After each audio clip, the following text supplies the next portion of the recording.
नमस्कार. आपल्या सर्वांचे मनमंदिरा या यूट्यूब चॅनलमध्ये स्वागत.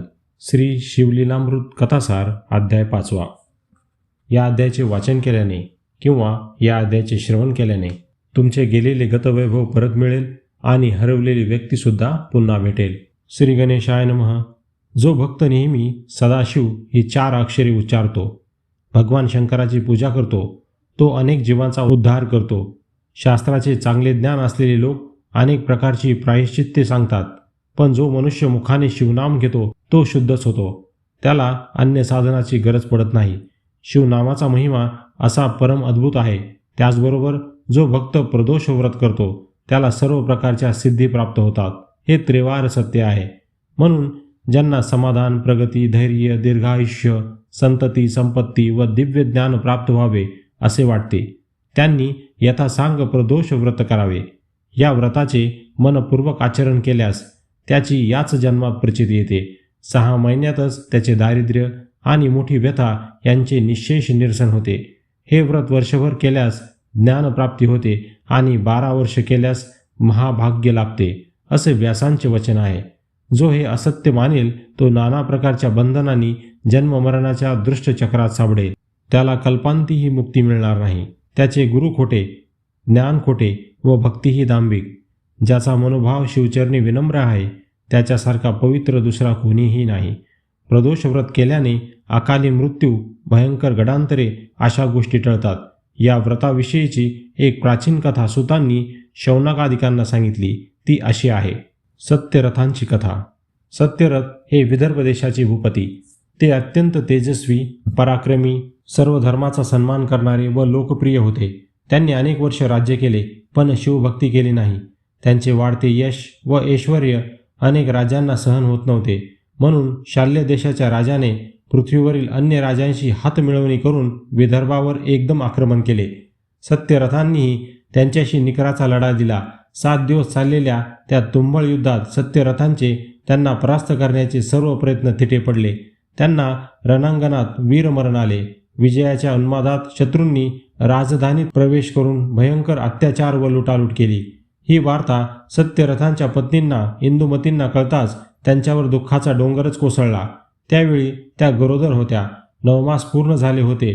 आपण येथे राहिलो तर काय विटंबना होईल या कल्पनेने त्या शहारल्या. आपले व बाळाचे प्राण वाचवण्यासाठी त्या गुप्त मार्गाने नगर सोडून अरण्यात शिरल्या. अनर्थ ओढवू नये म्हणून त्या एकसारख्या पुढे पुढे धावत होत्या. धावताना त्यांना सारखी धाप लागत होती. पायात काटे रुतत होते. त्या कितीतरी वेळा मूर्छित होऊन पडल्या, पण सावध होताच शत्रूच्या भयाने अंगात त्राण नसूनही धावत राहिल्या. त्या अतिशय सुंदर होत्या. मदनांनाही मोहित करेल असे त्यांचे लावण्य होते. सुकुमार देहयष्टी, मृगासारखे नयन, दात जणू हिऱ्यांच्या पंक्ती, अंगावर वस्त्राभूषणे धारण केलेल्या आणि ज्यांनी अखंड ऐश्वर्य भोगले, अनेक दासी, अष्टप्रहर ज्यांच्या सेवेला असायच्या व ज्यांच्या चरणांनी कधी सूर्यकिरणे पाहिली नाहीत, त्या पतिव्रता राजपत्नी आज अगदी असहाय्य व दीन झाल्या होत्या. अश्रू भरल्या डोळ्यांनी अरण्य वाट तुडवत होत्या. कर्माची गती गहन असते, ती कोणाला चुकली नाही. धावून धावून इंदुमती अक्षरक्ष थकून गेल्या. त्यातच त्यांना प्रसूती वेदना होऊ लागल्या. त्या व्याकुळ होऊन जमिनीवर गडबडा लोळू लागल्या. मदतीसाठी मोठ्या आशेने सभोवती पाहू लागल्या, पण त्यांना कोणाचीही मदत मिळाली नाही. त्यांच्या घशाला कोरड पडली आणि अंगात जराही शक्ती उरली नव्हती. त्या तेथेच प्रसूत झाल्या. त्यांना एक तेजस्वी पुत्र झाला. त्याला पाहून त्याही परिस्थितीत त्यांच्या मुखावर समाधान तरळले, पण तहान सहन होईना. त्यांनी त्याला तेथेच ठेवले आणि कशाबशा रडत रखडत एका सरोवरापाशी गेल्या. पाण्यात प्रवेश करताच त्यांना थोडे बरे वाटले, पण तेथेही दुर्दैव आडवे आले.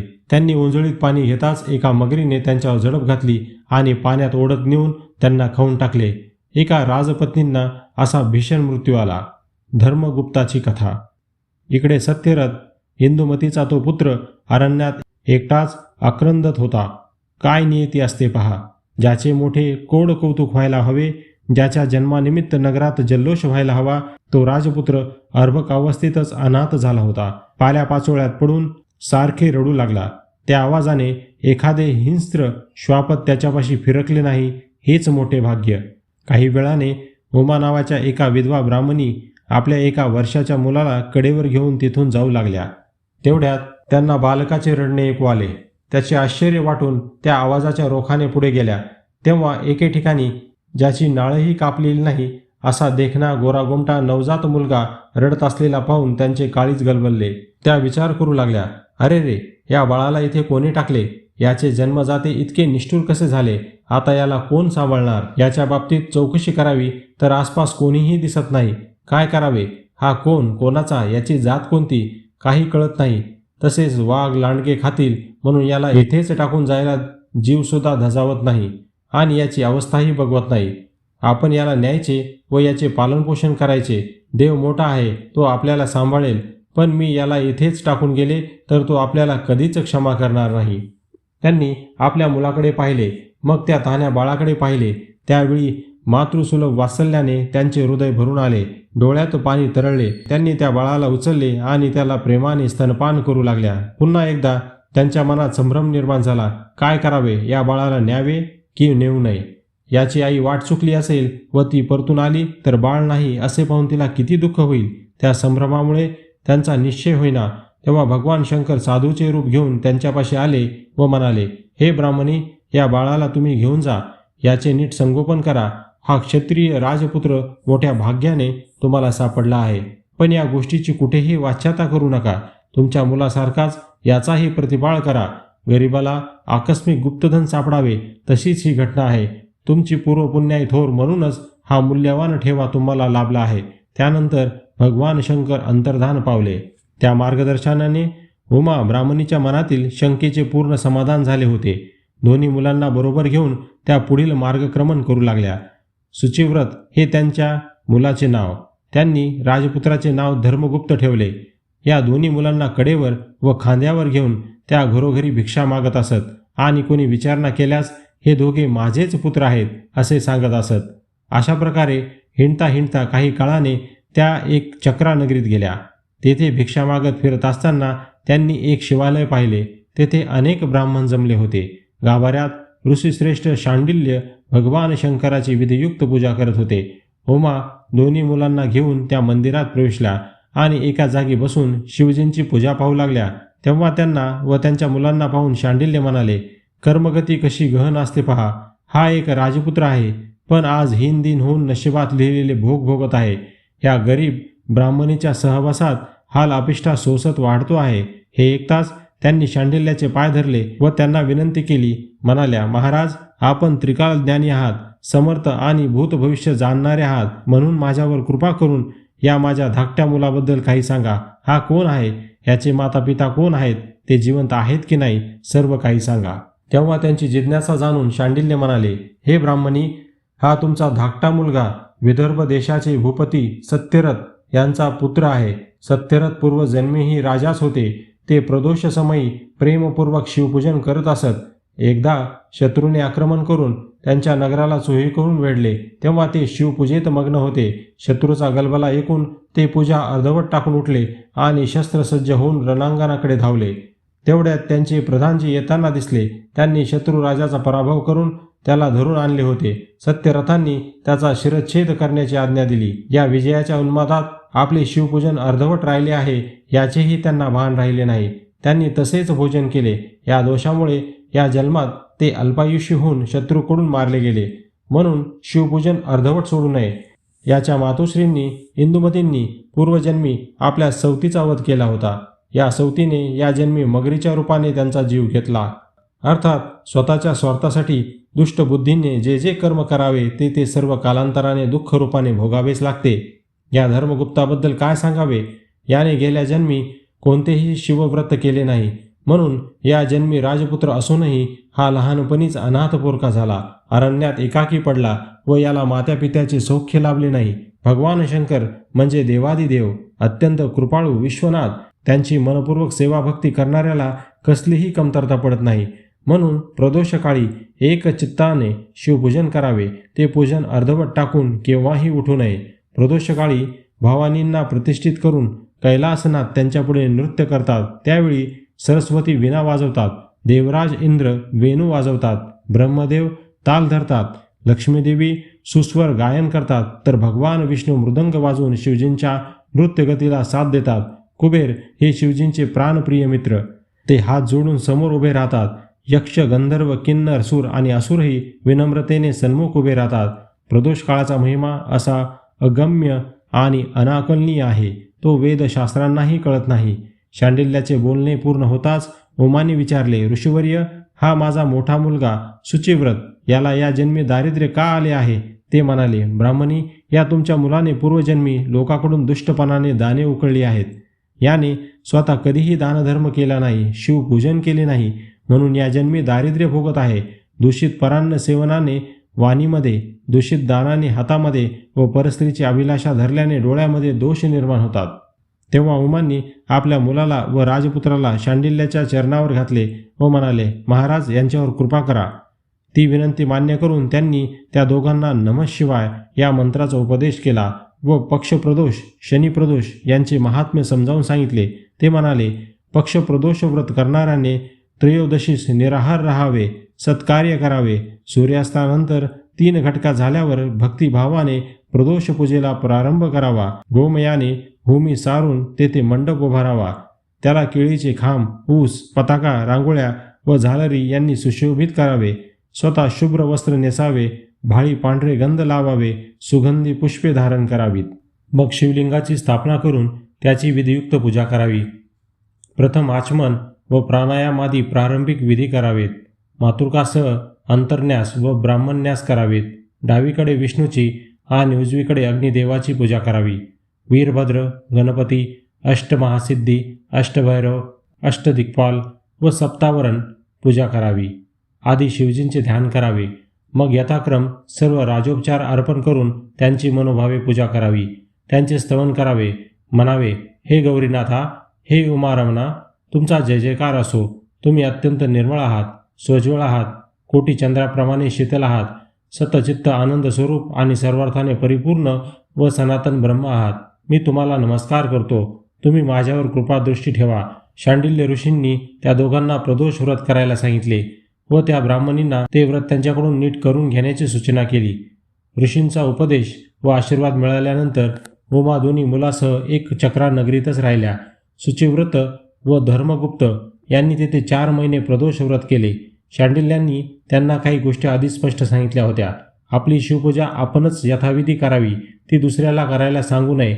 शिवपूजेचा कधीही कंटाळा करू नये. पूजेत शिवजींना अर्पण केलेल्या नैवेद्यादी सर्व उपचारावर केवळ त्यांच्या घनाचा अधिकार असल्यामुळे त्यांना अर्पण केलेल्या वस्तू तीर्थप्रसाद म्हणून कोणालाही देऊ नयेत. तसे केल्याने 100 ब्राह्मणाच्या हत्येचे पातक लागते. शिवपूजेच्या सामग्रीची व साहित्याची कधीही चोरी करू नये, ते महापाप आहे. शिवजी स्वतः महान त्यागी आहेत, म्हणून त्यांच्या सेवेसाठी, पूजेसाठी स्वकष्टार्जित धन वेचावे व स्वतः परिश्रम घ्यावेत. ही गुरुवचने नीट ध्यानी धरून ती दोन्ही मुलं अत्यंत आदराने शिवभक्ती करत होती. पुढे काही दिवसांनी एक घटना घडली. उमापुत्र शुचिव्रत नदीकाठी खेळत होता, तेव्हा शेजारची दरड आकस्मिक कोसळली. त्या मातीच्या ढिगाऱ्यात त्याला द्रव्याने भरलेला एक घट सापडला. त्याने तो गुपचूप घरी आणला. ते धन पाहून त्याच्या मातोश्रींना खूपच आनंद झाला. त्यांनी शिवजींना नमस्कार केला व म्हणाल्या, बाळा, हा सर्व शिवकृपेचा प्रसाद आहे. तुम्ही दोघांनी प्रदोष व्रत केल्यामुळे आपले दारिद्र्य दूर झाले आणि हे आपले ऐश्वर्य असेच वाढत राहील. आता याचा निम्मा भाग तू धर्मगुप्ताला दे. ते ऐकताच धर्मगुप्त म्हणाला, दादा, तू आईचे ऐकू नकोस. आपण एकच आहोत ना, मग ही वाटणी कशाला?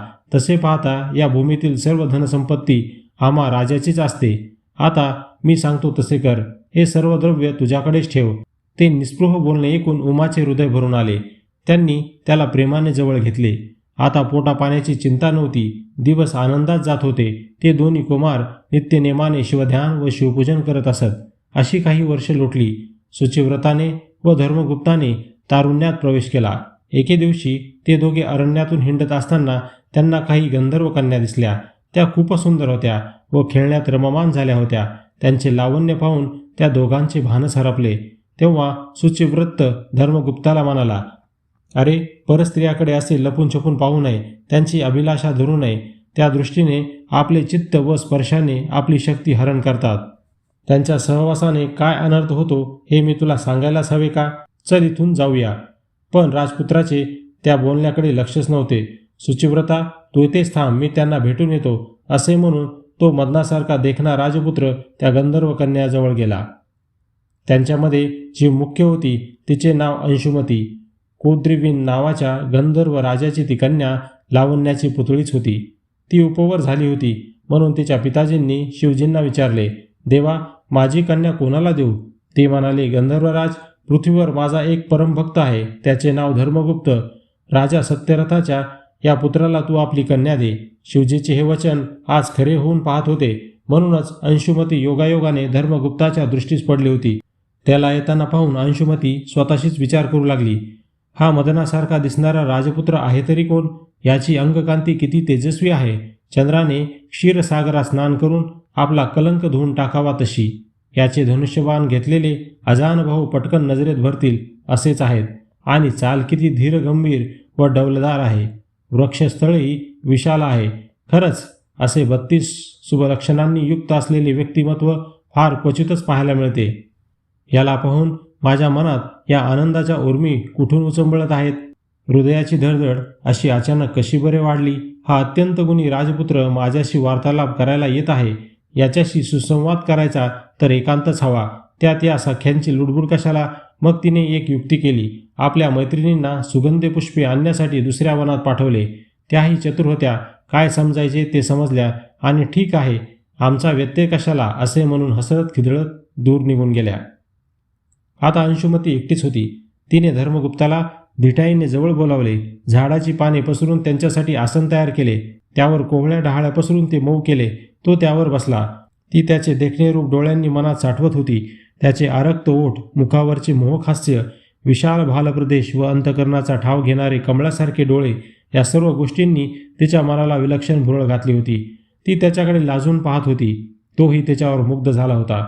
त्याच्या प्रेमळ कटाक्षांनी ती गंधर्व कन्या केव्हाच विद्व झाली होती. तथापि स्वतःला सावरून ती म्हणाली, हे राजसा, तू तर शृंगार रसाचे सरोवर आहेस. त्यात राजहंसीप्रमाणे विहार करायला मला नक्की आवडेल. तुझ्या चंद्रासमान दिव्य मुखाकडे पाहून माझा मनोरूपी चकोर अक्षरक्ष नृत्य करत आहे. माझे नेत्ररूपी भ्रमर तुझ्या मुखकमलाकडे सारखे झेपावत आहेत. तुझे बोलणे म्हणजे मेघाचा वर्षाव. त्यात भिजलेला माझा चित्तरूपी मोर आनंदाने मुग्ध होऊन थुई थुई नाचतो आहे. मी काय करू? स्वतःला कशी सावरू?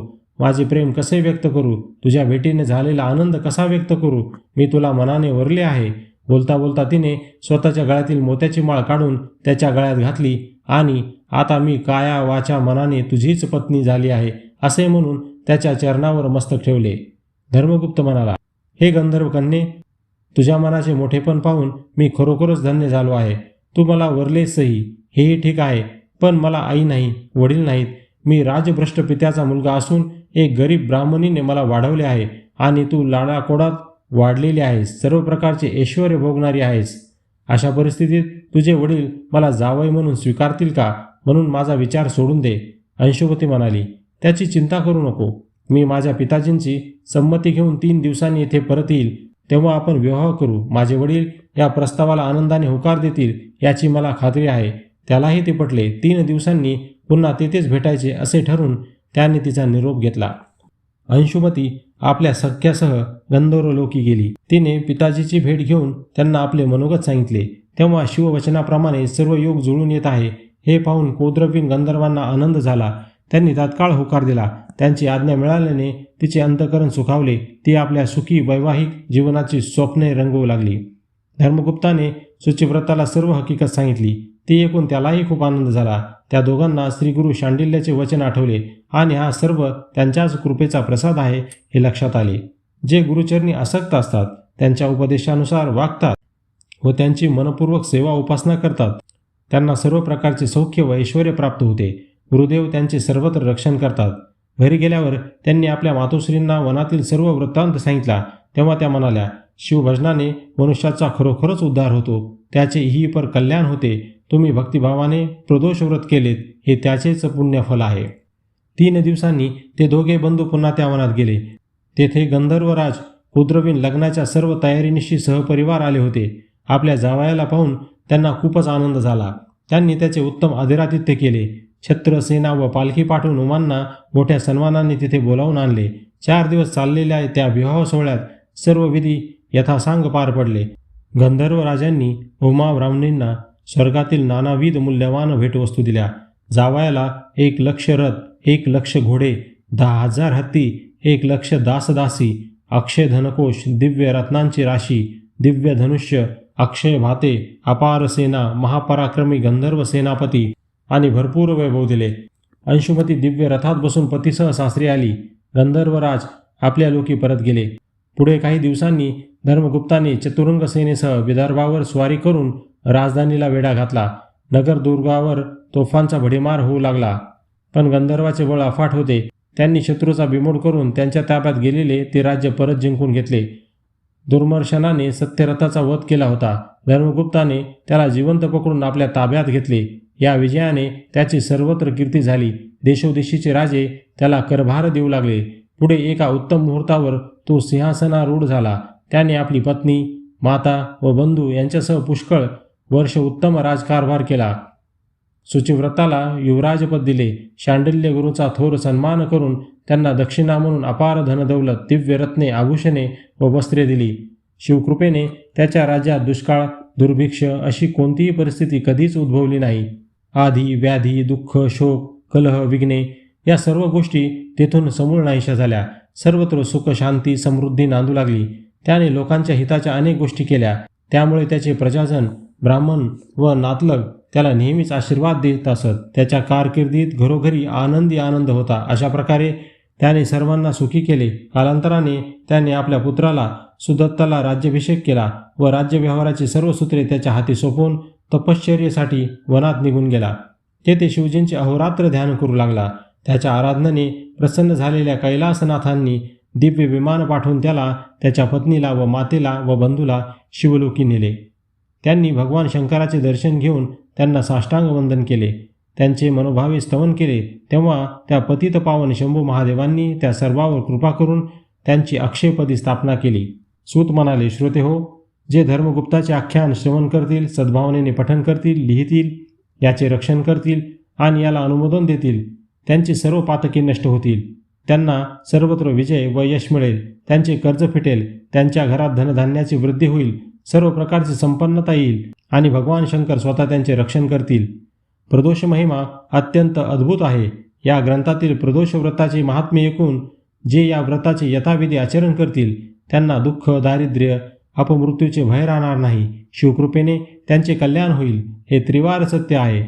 हा शिवलीलामृत ग्रंथ अत्यंत पवित्र आहे. ज्यांच्या घरी हा ग्रंथ आहे त्यांना उमाकांत सहाय्य करतील. सदैव त्यांच्याबरोबर राहतील. त्यांना अंती शिवपद प्राप्त होईल. कवी श्रीधर म्हणतात, हा ग्रंथ म्हणजे बहरलेला आम्रवृक्ष आहे. याला काव्यरूपी सुरस फळे आलेली आहेत. कुतर्क करणाऱ्या कावळ्यांना ती कशी आवडणार. हे ब्रह्मानंद स्वरूप विरूपाक्ष, तुमचा जय जयकार असो. तुम्ही सर्व साक्षी आहात, वाईट कर्मापासून मुक्त करणारे आहात आणि सर्व कर्माचे अध्यक्ष आहात. तुमचे अतर्क्य अस्तित्व व अतर्क्य महात्म्य वेदशास्त्रांनाही कळत नाही. या श्रीधराला तुम्हीच वरदान दिले आहे. स्कंद पुराणातील ब्रह्मोत्तर खंडात असलेल्या शिवलीलामृत ग्रंथाचा हा 5वा अध्याय अतिशय गोड आहे. सज्जनांनी यांचे नित्य श्रवण आणि पठन करावे. इति श्री शिवलीलामृत कथासार अध्याय 5 समाप्त. ओम नमः शिवाय.